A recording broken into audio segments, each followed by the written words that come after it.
Hello. അപ്പോൾ നമ്മുടെ Kerala breakfast സീരീസിൻ്റെ മൂന്നാമത്തെ ദിവസം നമ്മൾ ഉണ്ടാക്കാൻ പോകുന്ന നല്ല അടിപൊളി കള്ളപ്പവും ചിക്കൻ കറിയാട്ടോ. അപ്പോൾ നമ്മുടെ കള്ളില്ലാത്ത കള്ളപ്പത്തിന് വേണ്ടിയിട്ട് നമ്മളൊരു ഗ്ലാസ്സിലേക്ക് തേങ്ങാവെള്ളം എടുക്കുന്നുണ്ട് കേട്ടോ. ഇനി ആ തേങ്ങാവെള്ളത്തിലേക്ക് നമ്മൾ ചേർത്ത് കൊടുക്കാൻ പോകുന്നത് 1 ടേബിൾ സ്പൂൺ പഞ്ചസാരയാണ്. പഞ്ചസാരയും കൂടെ ചേർത്ത് നന്നായിട്ട് മിക്സ് ചെയ്തിട്ട് നമുക്കത് ഒരു 24 മണിക്കൂർ അല്ലെങ്കിൽ ഒരു ഫുൾ ഡേ റെസ്റ്റ് ചെയ്യാൻ വെക്കണേ. ഇനി നമുക്ക് അപ്പത്തിന് വേണ്ടിയിട്ട് കപ്പ് കാച്ചാം. ഇവിടെ നമ്മളതിന് കപ്പ് കാച്ചുക എന്നാണ് കേട്ടോ പറയുന്നത്. നിങ്ങളുടെ നാട്ടിൽ അതിന് എന്താ പറയുന്നതെന്ന് താഴെ കമൻറ്റ് ചെയ്യണേ. അപ്പോൾ കപ്പ് കാച്ചാനായിട്ട് നമ്മൾ 2 ടേബിൾ സ്പൂൺ റവയാണ് എടുത്തേക്കുന്നത്. നിങ്ങൾക്ക് റവയോ അല്ലെങ്കിൽ തരങ്ങ് കൂടുതലുള്ള അരിപ്പൊടിയോ ഉപയോഗിക്കാവുന്ന കേട്ടോ. ഇനി അതിലേക്ക് നമ്മൾ നെകയ്ക്ക് അല്ലെങ്കിൽ അതിൽ കൂടുതലായിട്ട് വെള്ളം ചേർത്ത് കൊടുക്കുന്നുണ്ട്. ഇത് നന്നായിട്ട് ഇളക്കി തിളപ്പിച്ച് വരുമ്പോൾ ഈ ഒരു പരുവത്തിൽ നല്ല കുറുകി കിട്ടുവേ. ഇതാട്ടോ നമ്മുടെ കപ്പ് കാച്ചുക എന്ന് പറയുന്നത്. ഇനി നമ്മൾ അപ്പം കുഴച്ച് വെക്കുന്ന ഒരു പാത്രം എടുത്തിട്ട് നമ്മളിപ്പോൾ ഇവിടെ ഒരു കലവാട്ടോ എടുത്തേക്കുന്നത്. അതിലേക്ക് നമ്മൾ 1/2 കിലോ അരിപ്പൊടി എടുക്കുന്നുണ്ട്. ഇനി ഈ അരിപ്പൊടിയിലേക്ക് ചേർക്കാനായിട്ട് നമുക്ക് തേങ്ങയുടെ ഒരു കൂട്ട് തയ്യാറാക്കണം. അതിനുവേണ്ടി നമ്മൾ അരമുറി തേങ്ങായും 3 ചെറിയ ഉള്ളിയും കുറച്ച് വെളുത്തുള്ളിയും ജീരകവും കൂടി എടുത്തിട്ടുണ്ട്. ഇനി നമുക്കത് നന്നായിട്ടൊന്ന് അരച്ചെടുക്കണം. നമ്മുടെ വെളുത്തുള്ളിയും ചുമന്നുള്ളിയും ജീരകവും നന്നായിട്ട് അരയ്ക്കുകയും തേങ്ങ ഒന്ന് ചതച്ചെടുത്താലും മതി കേട്ടോ. ഇനി ആ ചതച്ചെടുത്ത കൂട്ട് നമുക്ക് നേരത്തെ എടുത്തു വെച്ച നമ്മുടെ അരിപ്പൊടിയിലേക്ക് ചേർത്ത് കൊടുക്കാം. പിന്നെ നമ്മളിതാ 24 മണിക്കൂർ ഫെർമെൻറ്റ് ചെയ്യാൻ വെച്ച നമ്മുടെ തേങ്ങാവെള്ളവും പഞ്ചസാരയും കൂടി ഉള്ള ആ ഒരു മിശ്രിതം നമ്മൾ ഇതിലേക്ക് ചേർത്ത് കൊടുക്കുന്നുണ്ട്. ഇതാണ് കേട്ടോ നമ്മൾ കള്ളിന് പകരം ചേർത്ത് കൊടുക്കുന്നത്. അപ്പോഴാണ് അപ്പം നന്നായിട്ട് പൊങ്ങി വരും. ഈസ്റ്റ് ഒന്നും ചേർക്കാതെ നല്ല അടിപൊളി അപ്പം നമുക്കങ്ങനെ ഉണ്ടാക്കിയെടുക്കാവേ. ഇനി നമ്മൾ നേരത്തെ തയ്യാറാക്കി വെച്ച കപ്പ് കാച്ചിയതും കൂടി ഇട്ട് നന്നായിട്ട് നമ്മൾ മിക്സ് ചെയ്യണം. കൈകൊണ്ട് തന്നെ മിക്സ് ചെയ്യാൻ നിങ്ങൾ പ്രത്യേകം ശ്രദ്ധിക്കണേ. കാരണം ഇതിനകത്ത് തരങ്ങും തരിയും പൊടിയൊക്കെ കട്ട കെട്ടി കിടക്കും. അത് സ്പൂൺ കൊണ്ടോ തവി കൊണ്ടോ ഒന്നും മിക്സ് ചെയ്താൽ പോകില്ല കേട്ടോ. ഇതുപോലെ നല്ല കൈകൊണ്ട് തന്നെ മിക്സ് ചെയ്ത് എല്ലാം നന്നായിട്ട് യോജിപ്പിക്കണേ. അപ്പോൾ നന്നായിട്ട് മിക്സ് ചെയ്യുന്നുണ്ട്. ഇതാണ് ഇതിൻ്റെ ഒരു പാകം എന്ന് പറയുന്നത്. ഈ ഒരു കൺസിസ്റ്റൻസിയിൽ നമ്മൾ മിക്സ് ചെയ്തിട്ട് നമുക്ക് ഒരു ഓവർനൈറ്റ് ഇത് ഫെർമെൻറ്റ് ചെയ്യാനായിട്ട് നമുക്ക് മൂടി വെക്കാം കേട്ടോ. അപ്പോഴത്തേന് നല്ല പൊങ്ങി വരുമ്പോൾ നല്ല അടിപൊളി ഫ്ലഫി ആയിട്ടുള്ള അപ്പം കിട്ടും കേട്ടോ. ഇപ്പോൾ പിറ്റേ ദിവസം ആയപ്പോഴത്തേന് നന്നായിട്ട് നമ്മൾ ഇന്നലെ മിക്സ് ചെയ്ത് വെച്ച നമ്മുടെ മാവൊക്കെ പൊങ്ങി വന്നിട്ടുണ്ട്. നല്ല രീതിക്ക് ഫെർമെൻ്റ് ആയിട്ടുണ്ട്. ഇനി അതിലേക്ക് നമ്മൾ ആവശ്യത്തിന് ഉപ്പൂടെ ചേർത്ത് നന്നായിട്ടൊന്ന് മിക്സ് ചെയ്യാം. കണ്ടോ, ഉപ്പിട്ടപ്പോഴത്തേന് നമ്മുടെ പൊങ്ങി വന്നതൊക്കെ താന്നിട്ടുണ്ട്. ഇനി അത് നന്നായിട്ട് മിക്സ് ചെയ്ത് നല്ല രീതിയിൽ ഉപ്പ് എല്ലായിടത്തും ആവുന്ന പോലെ മിക്സ് ചെയ്യണേ. ഇനി നമുക്ക് അപ്പം ചൂടാം കേട്ടോ. നമ്മളിപ്പോൾ ഇവിടെ ദോശക്കല്ലാണ് എടുത്തേക്കുന്നത്. അത് ചൂടായി വരുമ്പോൾ നന്നായിട്ട് എണ്ണ തൂത്ത് ഇതൊന്ന് ഗ്രീസ് ചെയ്തെടുക്കാവേ. ഗ്രീസ് ചെയ്തതിന് ശേഷം നമ്മളിതാ ഉപ്പൊക്കെ ഇട്ട് നന്നായിട്ട് മിക്സ് ചെയ്ത് വെച്ച നമ്മുടെ അപ്പത്തിൻ്റെ മാവ് ഇതിലേക്ക് ഒഴിച്ചു കൊടുക്കാവേ. ഒഴിച്ച് ചെറുതായിട്ടൊന്ന് പരത്തി കൊടുത്തത് നല്ല റൗണ്ടിലുള്ള അപ്പം നമ്മൾ ഒഴിച്ചിട്ടുണ്ട്. ഇപ്പോൾ നിങ്ങൾക്ക് കാണാൻ കണ്ടോ, നല്ല രീതിയിൽ ബബിൾസൊക്കെ വന്ന് പൊട്ടുന്നുണ്ട്. അതായത് നമ്മുടെ അപ്പത്തിൻ്റെ മാവ് നന്നായിട്ട് ഫെർമെൻ്റ് ആയിട്ടുണ്ടെന്നാണ് അർത്ഥമേ. അപ്പോൾ ഒരു സൈഡ് വെന്തിട്ടുണ്ട്. ഇനി നമുക്കതൊന്ന് മറിച്ചിട്ട് കൊടുക്കാം. ഇനി മറ്റേ സൈഡും കൂടെ കുക്കായി വരുമ്പോഴേ നമുക്കത് പാത്രത്തിലേക്ക് മാറ്റാം കേട്ടോ. ഇനി നമുക്ക് ചിക്കൻ കറി വെക്കാൻ നോക്കാവേ. അപ്പം നമ്മൾ 1.5 കിലോ ചിക്കൻ ഇവിടെ എടുത്തിട്ടുണ്ട്. അതിലേക്ക് 1 ടേബിൾ സ്പൂൺ മുളക് പൊടി നമ്മൾ ചേർത്ത് കൊടുക്കുന്നുണ്ട്.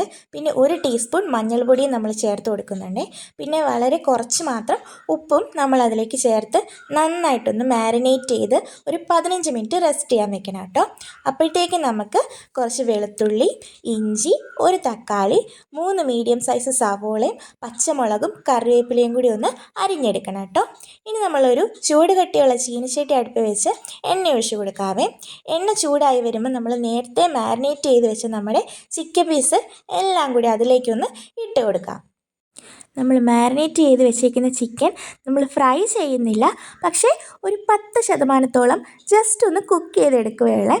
പ്രത്യേകം ശ്രദ്ധിക്കണം, നമ്മളിത് ഫ്രൈ ആക്കുകയല്ല, ജസ്റ്റ് ആ എണ്ണയിലൊക്കെ ഒന്ന് കടന്ന് നന്നായിട്ടൊന്ന് കുക്ക് ചെയ്തെടുക്കുകയുള്ളൂ. അതും ഒരു 10% മാത്രം നമ്മളതൊന്ന് കുക്ക് ചെയ്തെടുത്താൽ മതി കേട്ടോ. നന്നായിട്ട് ഓവർ കുക്ക് ആകുകയും വേണ്ട.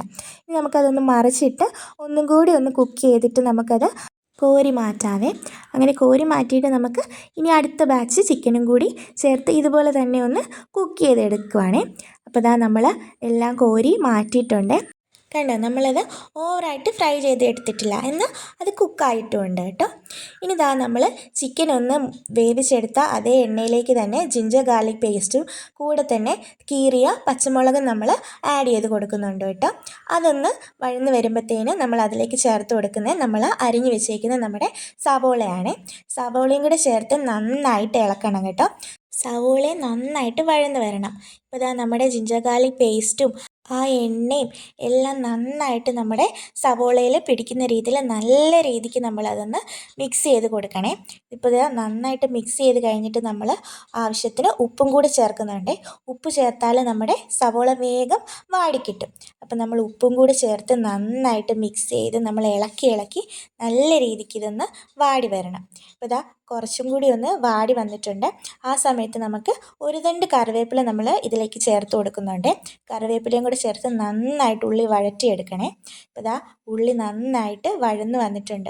ഈ സമയത്ത് നമ്മൾ അരിഞ്ഞ് വെച്ചേക്കുന്ന നമ്മുടെ ഒരു മീഡിയം സൈസ് ടൊമാറ്റോയും കൂടി ചേർക്കാവേ. ടൊമാറ്റോ ചേർത്തിട്ട് നമ്മൾ ഇളക്കുന്നില്ല, അത് എല്ലാം കൂട്ടി വെച്ചിട്ട് നമ്മൾ അടച്ച് വെച്ചൊന്ന് കുക്ക് ചെയ്യുവാണ്. ഇനി ഗ്രേവിക്ക് ആവശ്യമായ മസാലകളാട്ടോ നമ്മൾ എടുത്തേക്കുന്നത്. അതിതാ 1 ടേബിൾ സ്പൂൺ ചിക്കൻ മസാലയുണ്ട്, പിന്നെ മല്ലിപ്പൊടിയുണ്ട്, പിന്നെ നമ്മൾ മുളക് പൊടിയും ചേർത്തിട്ടുണ്ട്. ഇനി നമുക്കത് തക്കാളി ഒന്ന് മൂടി വെച്ചത് തുറന്നൊന്ന് ഇളക്കി കൊടുക്കാം കേട്ടോ.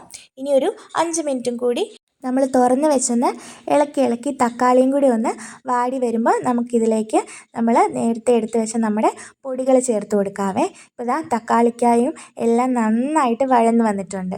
നല്ല രീതിയിൽ അത് കാണാൻ മേലാത്ത പോലെ മിക്സായി നല്ല വഴന്ന് വന്നിട്ടുണ്ട് കേട്ടോ. അപ്പം ഇനി നമുക്ക് എടുത്ത് വെച്ചേക്കുന്ന നമ്മുടെ മസാലപ്പൊടികൾ ചേർത്ത് കൊടുക്കാവേ. മസാലപ്പൊടി ചേർത്ത് കൊടുക്കുമ്പോൾ നമ്മൾ ഫ്ലെയിം ഒന്ന് കുറച്ച് വെക്കാനായിട്ട് പ്രത്യേകം ശ്രദ്ധിക്കണം കേട്ടോ. അല്ലെങ്കിൽ മുളക് പൊടിയും ഒക്കെ പെട്ടെന്ന് തന്നെ കരിഞ്ഞു പോകാനായിട്ട് ചാൻസ് ഉണ്ട്. ഇപ്പോൾ ഇതാ നന്നായിട്ട് ഇളക്കി കഴിയുമ്പോൾ നമ്മൾ നേരത്തെ കുക്ക് ചെയ്ത് വെച്ചിരിക്കുന്ന, അതായത് ജസ്റ്റ് എണ്ണയിലൊന്ന് കുക്ക് ചെയ്തെടുത്ത് നമ്മുടെ ചിക്കൻ പീസസ് കൂടെ ഇതിലേക്ക് ചേർക്കാവേ. നമ്മളെല്ലാ ചിക്കൻ പീസസ് കൂടെ ചേർത്ത് നന്നായിട്ട് ഇത് മിക്സ് ചെയ്യണേ. ആ സവോളയും നമ്മുടെ മസാലയും ജിഞ്ചർ ഗാർലിക് പേസ്റ്റും എല്ലാം നല്ല രീതിയിൽ നമ്മൾ ചിക്കനിൽ പിടിക്കുന്ന രീതിയിൽ നന്നായിട്ട് ഫ്ലെയിമിൽ വെച്ച് തന്നെ നല്ല രീതിയിൽ മിക്സ് ചെയ്ത് കൊടുക്കണം കേട്ടോ. ഒരു 3 മിനിറ്റ് നമ്മളിങ്ങനെ മിക്സ് ചെയ്തുകൊണ്ടിരിക്കണം. നല്ല രീതിയിലെങ്കിലേ നല്ല ചിക്കനിലേക്ക് ഉള്ളിലേക്കൊക്കെ ആ മസാലയെല്ലാം പിടിക്കുകയുള്ളേ. അപ്പോൾ ഇതാ നമ്മൾ 3 മിനിറ്റ് എല്ലാം നല്ല രീതിയിലൊന്ന് മാരിനേറ്റ് ചെയ്തതിന് ശേഷം നമ്മളതിലേക്ക് ഗ്രേവിക്ക് ആവശ്യമായ വെള്ളം ഒഴിച്ച് കൊടുക്കുന്നുണ്ട്. നമ്മളിപ്പോൾ ഇവിടെ പച്ചവെള്ളമാട്ടോ ഒഴിക്കുന്നത്. നിങ്ങൾക്ക് വേണമെങ്കിൽ ചൂടുവെള്ളം ചേർത്ത് കൊടുക്കാവുന്നതാണ്. പക്ഷെ നമ്മളിപ്പോഴിവിടെ പച്ചവെള്ളം തന്നെയാണ് ചേർത്ത് കൊടുക്കാറ്. എന്നിട്ട് നല്ല രീതിയിൽ അതൊന്ന് മിക്സ് ചെയ്തെടുക്കണേ. മിക്സ് ചെയ്തിട്ട് നമുക്കതൊന്ന് മൂടി വെച്ച് കുക്ക് ചെയ്യാവേ.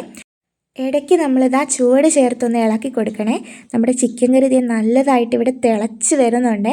ഇനി നമുക്ക് അടിയിലൊന്നും പിടിക്കാതെ ഇടയ്ക്കൊന്ന് ഇളക്കി കൊടുക്കണം. ഇപ്പോൾ ഇതാ നമ്മുടെ കറി നന്നായിട്ട് തിളച്ചിട്ടുണ്ട്.